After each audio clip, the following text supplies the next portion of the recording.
देखे जी, ये अनारकी फैलाना चाहते हैं मुल्क के अंदर। ये एक ऐसी जूझ कौम है जो मुल्क में 3.5 साल तबाही मचा के गए हैं और इनकी तबाही का खमियाजा आज 22 करोड़ अवाम भुगत रहे हैं। इनका गंद इतना गंद इन्होंने करप्शन का फैलाया, मुआशरे में एक नासूर फूका और नई नस्ल को खराब किया। ये झूठ और बोहतान की सियासत करते रहे तो अनारकी फैलाने वालों को आईनी हाथों से निपटा जाएगा। ये बात तो पकौड़ों की करते हैं, लेकिन इनके जो बंदे हैं, कारकुन हैं, कोई भी नहीं निकला सड़कों पर। आज ये हजारों लाखों की बात करने वाले खुद जमानतों पे हैं, खुद इनका तमाम लीडरशिप जमानत पे हैं और लोगों से ये हलफ ले रहे हैं, हमारी माओ बहनों बेटियों से ये हलफ ले रहे हैं। इनको शर्म नहीं आती इस तरह की सियासत करते हैं? क्या कभी पॉलिटिकल पार्टीज भी अपने कारकुनों पे हलफ लेती है कि आप जेलों में जाएं, अपने बच्चों को वर्गलाएं? तो ये पाकिस्तान में फसाद पैदा करना चाहते हैं। इनको पता है कि ये जो पीडीएम की हुकूमत है, ये आईएमएफ के साथ जो इन्होंने मुआहदे किए, जो इन्होंने पाकिस्तान को बेचा, जो इन्होंने पाकिस्तान की इकोनॉमी का बेड़ा गर्क किया, इनके फैलाए हुए मुआहदे और गंदगी को साफ करने के लिए आज पाकिस्तान बेकारी बन चुका है। लेकिन अल्हम्दुलिल्लाह इनको पता है कि इकोनॉमी संभलती नजर आ रही है कि पाकिस्तान में अगर। लेकिन आबिद शरीफ साहब, इससे तो क्योस मजीद बढ़ रहा है ना। अगर कोई सड़कों पर है तो उससे तो ज़ाहिर है आम आदमी मुतासर हो रहा है, और वो क्यों सड़कों पर है ये एड्रेस करना तो हुकूमत का काम है। तो आप लोग क्यों नहीं उनको बुलाते हैं? मेरी अर्ज सुन लें। बुलाया उनको जाता है जो बैठने के लिए तैयार हो, जो पॉलिटिकल माइंडसेट के लोग हों, जो मुल्क में स्टेबिलिटी चाहते हैं। इनको एक लीगल तरीके से, आईनी तरीके से निकाला। ये तो गैर आईनी तरीके से इक्तदार में आए थे, इनको तो लाया गया था इक्तदार में। इन्होंने तो अपने इक्तदार में आने के बाद इन्होंने पाकिस्तान मुस्लिम लीग नून के हर कारकुनों पे पर्चे बनाए, पर्चे किए। इन्होंने हमें कैदो बंद की सोबतों में डाला, हमारी माओ बहनों बेटियों तक को जेलों में डाला। अभी तो इनके साथ कुछ हुआ नहीं है। लोग जो अभी ऑडियो लीक्स इनके लोगों की आ रही है, जजेस के साथ गुफ्तगू करते हैं, तो ये सारे मिले हुए हैं। हम ये मिलके अंपायर के साथ गेम करते हैं। आबिद शरीफ साहब, ऑडियो लीक में तो मरीम नवाज साहिबा की भी ऑडियो सामने आई हुई है। मेरी बात सुन लेना जी। हमें 6 महीने हमारी जमानतें नहीं होती थी, 6 महीने हमारे केसेस नहीं लगते थे। इनकी रात को पकड़ दो, सुबह इनकी केस लगते हैं। 12 बजे तक रात को इनका इंतजार किया जाता है कि माँ बदौलत आएंगे तो जमानत हम इनकी ले लेंगे। हमारे तो लोगों को कहता है जी किधर है नवाज शरीफ, पकड़ के लाए, किधर है ख्वाजा आसिफ, किधर है शाहिद हकान अब्बासी, इनको पकड़ के लाए। तो ये कौन सा पाकिस्तान है? ये कौन सी कानून साजी हो रही है? किन तरीके से पाकिस्तान को डुबोया जा रहा है? सर यही सवाल मैं करती हूँ, ये कौन सा पाकिस्तान है कि जहां पर 60 की तादाद में लोग जो है वो सप्लीमेंट्री बिल पास कर देते हैं, 117 रुपए के कर्जे लगा देते हैं? ये कौन सा पाकिस्तान है कि जिसमें अपोजिशन बैठी नहीं हुई?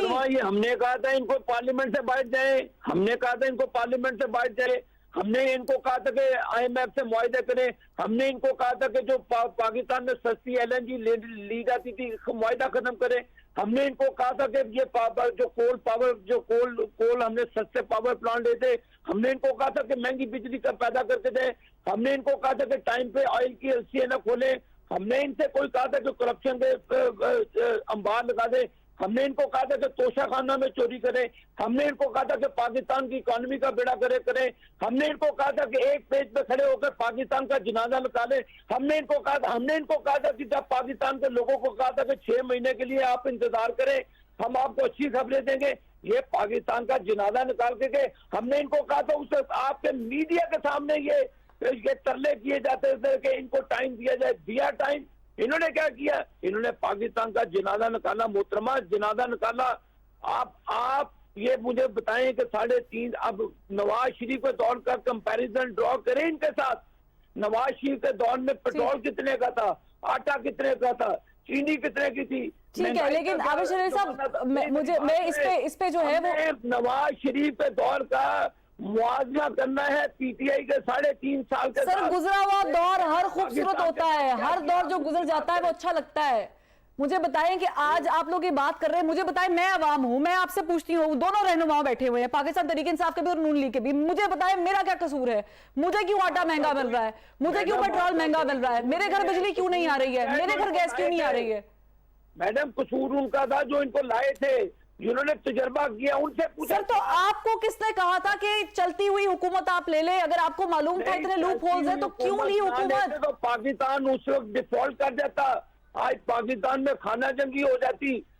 आप देखें कि मामलात, मैं इस बात पे, इसमें मुझे भी तकलीफ है, मेरे भी माए बहने वोटर्स सपोर्टर्स गरीब है, मैं उनके साथ खड़ा हूँ। ठीक है आबिद शरील साहब, इसी पे इफ्तिखार दुरानी साहब से जवाब ले लेते हैं। आबिद साहब मेरी पहले बात सुन लें आप मेहरबानी करके। जी जी, हमें भी तकलीफ है, हम भी शदीद तनकीद करते हैं कुछ चीजों के ऊपर।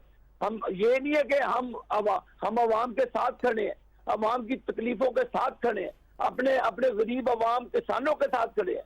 लेकिन जो गंद पीटीआई के नासूर डाला गया, नासूर एक फूका गया अवाम को तबाह और बर्बाद करने के लिए, उसका कड़ा एहतसाब होना चाहिए। ठीक है, ये नहीं है कि इनको पकड़े अगले दिन जमानतें दे दे, इनको पकड़ने ना दिया जाए। हमारे लोगों पर मंशियात के केसेस डाले गए। ठीक है, तो आप इस हक में है कि अगर तहरीक शुरू की है जेल भरो, जेलों की इंक्वायरी भुगत रहे, आबिद शरील साहब सहूलत नहीं दी जाती। आबिद शरील साहब आप इस हक में है कि तहरीक शुरू की है तो पकड़े इनको? देखे जी, जो जो आइन शिकनी करेगा, जो जो लॉ एंड ऑर्डर को अपने हाथ में लेगा, उसको बिल्कुल राइट नहीं दी जाएगी। बिल्कुल जो अवाम के अंदर इंतशार फैलाएगा और पाकिस्तान को डिस्टेबलाइज करने की कोशिश करेगा, उसकी कतई उनको माफी नहीं दी जाएगी। बिल्कुल पकड़ेंगे भी और जूते भी लगाएंगे। ठीक है, इफ्तिखार दुरानी साहब, आप लोग जो है वो आइन के थ्रू नहीं आए, आप लोगों को वोट नहीं मिली, ये मैं नहीं कह रही, ये अभी आबिद शरील साहब ने कहा है। और आप